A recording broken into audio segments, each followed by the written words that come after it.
అందరికీ నమస్కారం.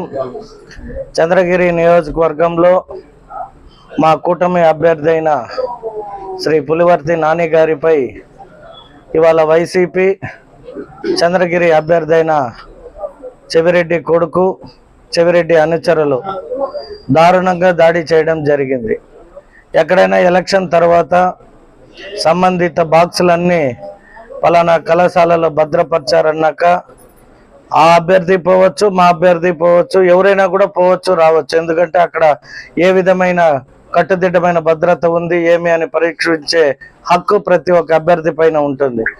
ఆ క్రమంలో ఇవాళ మా అభ్యర్థి అక్కడికి వెళ్ళినప్పుడు ఎవరైతే ఈ వైసీపీ ఓటమిని అంగీకరించలేని మనస్తత్వం ఉన్న నాయకత్వం అనేక మంది యువకులని బీర్ బాటిల్ కావచ్చు, హ్యామర్స్ సుత్తులు కావచ్చు, రాళ్ళు రప్పలంటే ఎప్పుడు సిద్ధంగా ఉంటారు. అరాచకం సృష్టించడానికి ఈ వైఎస్ఆర్ నాయకులు ఎప్పటికప్పుడు సిద్ధంగా ఉంటారు. నేను కోరుకుంటున్నా ప్రభుత్వం పోలీస్ వైఫల్యమే ఈ దాడికి ప్రతీకాష్ట.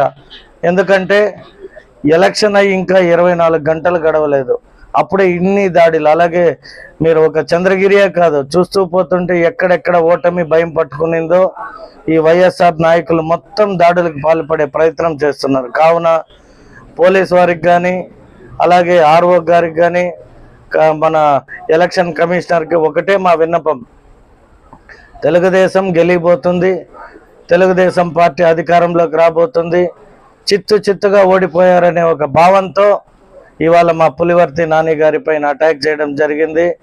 ఆస్తులపై విధ్వంసాలు, అలాగే నిన్న మొన్న చూస్తే ముందు రోజు కానీ ఎలక్షన్ అయిన రాత్రి కానీ ఎక్కడికక్కడ ఊర్లలో పోయి మహిళల పైన కర్రలతో దాడి చేయడము.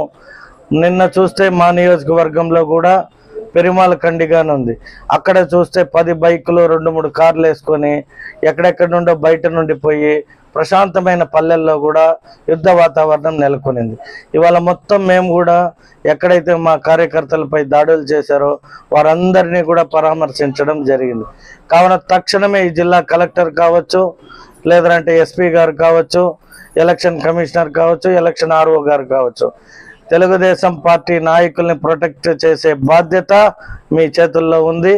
మేమందరూ కూడా మా ప్రజల తరపున కానీ మా పార్టీ తరపున కానీ బలంగా ఇవాళ మేము మా నాన్నగారిపై జరిగిన దాడిని ప్రతిఘటిస్తున్నాం. ఇటువంటి చర్యలు ఇంకెక్కడైనా పాల్పడితే తెలుగుదేశం నాయకులు కార్యకర్తలను ఎవ్వరూ కంట్రోల్ చేయలేరు. మేము కూడా అనేక సార్లు మా కార్యకర్తలకు నచ్చ చెప్పడం జరుగుతుంది, కానీ ఎమోషన్స్ ఉంటాయి, మాకు కూడా మా కేడర్ అవుట్ ఆఫ్ కంట్రోల్ ఉంటుంది. కాబట్టి పోలీస్ వైఫల్యంగా భావిస్తున్నాం ఇవన్నీ.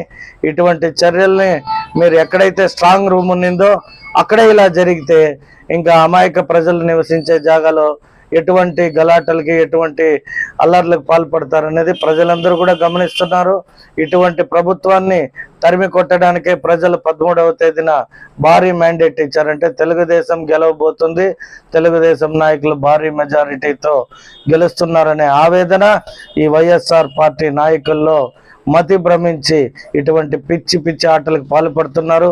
రేపు మేము అధికారంలోకి వస్తే ఏ ఒక్కడిని వదిలే క్వశ్చన్ ఉండదు. ఎందుకంటే మా కార్యకర్తలు కూడా మనుషులు కానీ గాయపడ్డారు.